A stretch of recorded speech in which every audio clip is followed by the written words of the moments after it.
सुप्रभात, good morning. सीधा सौदा के आज के इस बुधवार के एडिशन, वेडनेसडे एडिशन में स्वागत है आपका। अगले आधे घंटे 20 आज के इंटरेस्टिंग स्टॉक्स पे चर्चा की तैयारी करनी, समय आ गया उसका। हमेशा एक तरह ध्यान रखिएगा, किसी ना किसी वजह से 20 स्टॉक्स लिए होंगे, पर अपने फाइनेंशियल एडवाइजर से कंसल्ट करिएगा अगर कोई ट्रेड वेड लेने का मन बन रहा हो आपका, तो है ना। नीरज जी बगल में अभी भी टीम पर ताबड़तोड़ काम चल रहा है, खट खट खट टाइप ही कर रहे हैं, कुछ और बढ़िया आइडियाज मिल रहे हैं, तो ताजे ताजे आइडियाज भी होंगे बहुत सारे टीम में। इसका मतलब ब्रोकरेज रिपोर्ट भी सामने आ गई मेरे धड़ल्ले से सारी, तो अपन सब तैयारी, अभी भी ऑनगोइंग तैयारी है, ऐसा नहीं छोड़ते हैं ना, एकदम ऑनगोइंग टीम में। जो तैयारी करके आते हैं उसके बाद जैसे जैसे न्यूज़ फ्लोज आते हैं, ब्रोकरेज रिपोर्ट्स आती हैं, अभी भी ऑनगोइंग है। कुछ चीज़ें निकलेंगी, कुछ एंट्री होंगी जहाँ पे ज़्यादा लग रहा होगा कि बताना ज़रूरी है। तो अंडरवे है वो टीम बिल्डिंग एक्सरसाइज, लेकिन आइडिया है कि बढ़िया से 20 स्टॉक्स इवेंचुअली दे दिए। गिफ्ट निफ्टी कह रहा है कि आज शुरुआत बढ़िया होगी, 125 पॉइंट का गैप अप होना है, आधे % का उछाल होना है। तो भाई HDFC बैंक का ADR दिखाइएगा, वो एक बड़ा रीजन हो सकता है कि हम थोड़ा सा आउट परफॉर्म कर रहे होंगे अपने एशियाई पियर्स को। वैसे यूएस का हैंडओवर बढ़िया था भाई साहब। यूएस में कल आधे से 3/4% उछाल के साथ कामकाज हुआ, जब हम आधे % तक के फ्यूचर्स में दबाव को डिस्काउंट करके गए थे, तो उसके सामने यूएस की चाल एकदम विपरीत पड़ी। तो वैसे ही अच्छा मूड था और उसमें HDFC बैंक का तड़का ऐड हो गया, और उस याद से सबड्यूट से शुरुआत है, आधा % ऊपर खुलेंगे लॉजिकली।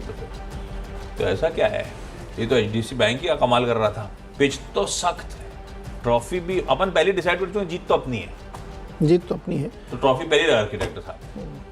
कैसा मूड है?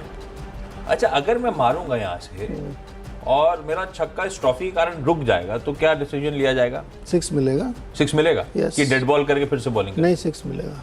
ट्रॉफी पे अगर आपने मार दिया तो निशाना लगाना ही पड़ेगा। हाँ नहीं, अपन कोशिश तो करेंगे उसे बचा के रखें, संभाल के ट्रॉफी को, लेकिन मैं पूछ रहा था अगर रूल्स क्या है आपने। खैर, पिच तो बड़ी सख्त लग रही है, क्या मामला है यार? आज तो मुझे लगता है HDFC के दम पे ही खेल हो जाना चाहिए। अगर पहले से लोगों ने पोजीशन नहीं बना ली होगी तो पता नहीं। तैयारी एक अब उसमें कहना मुश्किल है। FIs की सेलिंग रिड्यूस होना, FIs की रेटिंग खरीदारी भी HDFC बैंक को प्रॉपल कर रही थी, और कुछ हद तक SHP से पहले, शेयर होल्डिंग पैटर्न से पहले कुछ पोजीशनिंग हो ही रही होगी। तो देखो, आज तो डोमेस्टिक क्यूज बढ़िया है HDFC के थ्रू। इंटरनेशनल क्यूज तो उससे भी अच्छे हैं, वहाँ तो चौतरफा हरियाली।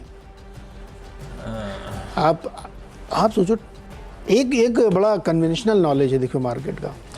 जो लार्ज कैप स्टॉक होते हैं ना, बड़े वाले, चाहे दुनिया किसी भी देश में हो, अगर वो बहुत पिटा गए हों तो उनको एकदम राइट ऑफ नहीं करना चाहिए। टेस्ला आपको पता है 3 महीने में कितना चला? 60%। और जबकि उसकी सेल गिर गई, चाइना में गाड़ियाँ नहीं बिक रही, 4-5 बार उसने दाम काटे, सब कुछ कर डाला, उसके बाद 60% का राइज है स्टॉक में। कल 10% चला है। अभी क्यों चल रहा है? वो चाइना गए तो उसके बाद कुछ फायदा मिलने लगा क्या भाई?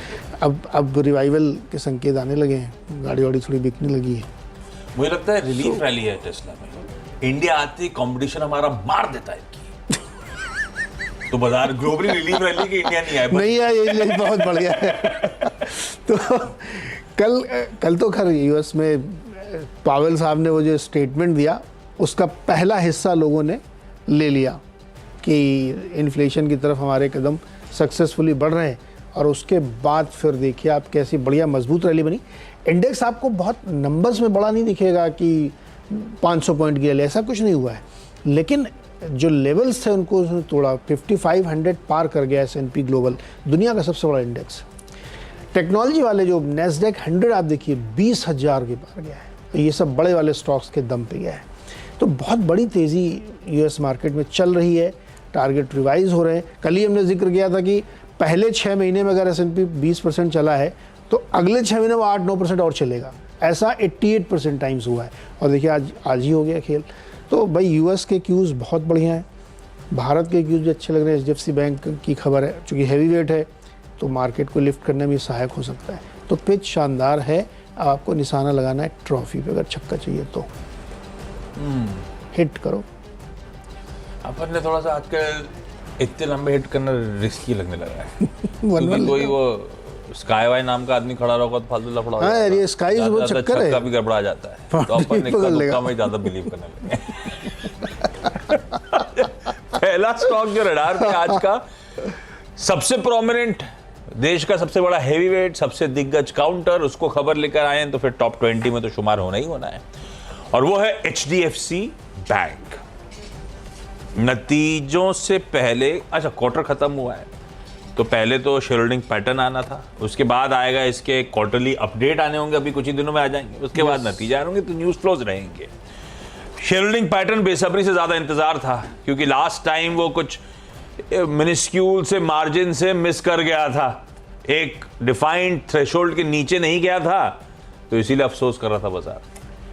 इस बार का जब शेयर होल्डिंग पैटर्न आया तो FII की होल्डिंग दिख रही है 54.83% में, और FII की शेयर होल्डिंग बाजार इंतजार कर रहा था 55.5% के नीचे का फिसलेगी, फिसल गई।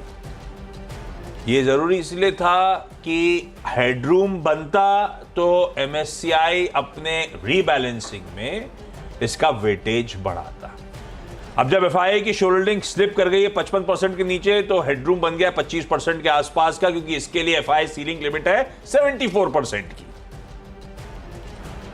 तो अब एस्टिमेट्स ये कहते हैं कि MSCI जब अगला रिव्यू करेगा, MSCI इंपॉर्टेंट इसीलिए है कि कई सारे ग्लोबल फाइनेंशियल इंस्टीट्यूशंस शायद हिंदुस्तान में डायरेक्टली रिसर्च करते होंगे, पैसा डालते होंगे, पर उससे कहीं ज्यादा जो है वो बहुत पैसिवली, इंडिया इमर्जिंग मार्केट है, पैसिवली ट्रैक कर लेते हैं, ज्यादा इस पे तवज्जो नहीं देंगे, लेकिन पैसा वैसा झोंकेंगे, मिस नहीं करेंगे, तो वो पैसिवली ट्रैक करते हैं। और ट्रैक कैसे होता है पैसिवली? एक MSCI से और दूसरा वो अपना FTSE से, और FTSE से ज्यादा MSCI के फ्लोज चैनलाइज होते हैं, ज्यादा दबदबा उसका है।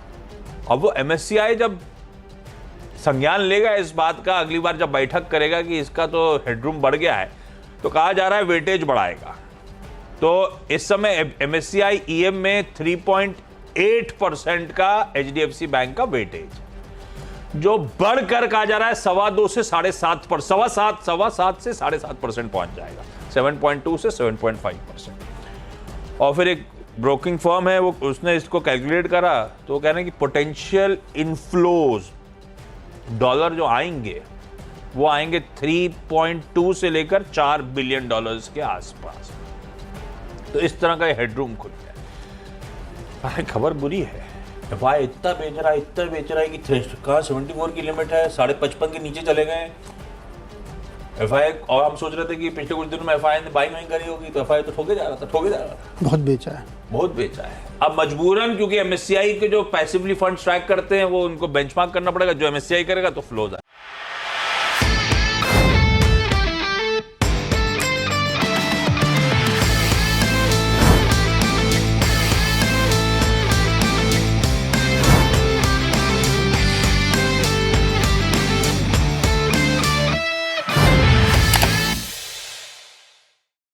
बता दें कि मनी कंट्रोल पर दिए गए विचार एक्सपर्ट्स के अपने निजी विचार होते हैं। वेबसाइट या मैनेजमेंट इसके लिए उत्तरदायी नहीं है। यूजर्स को मनी कंट्रोल की सलाह है कि कोई भी निवेश निर्णय लेने से पहले सर्टिफाइड एक्सपर्ट की सलाह लें।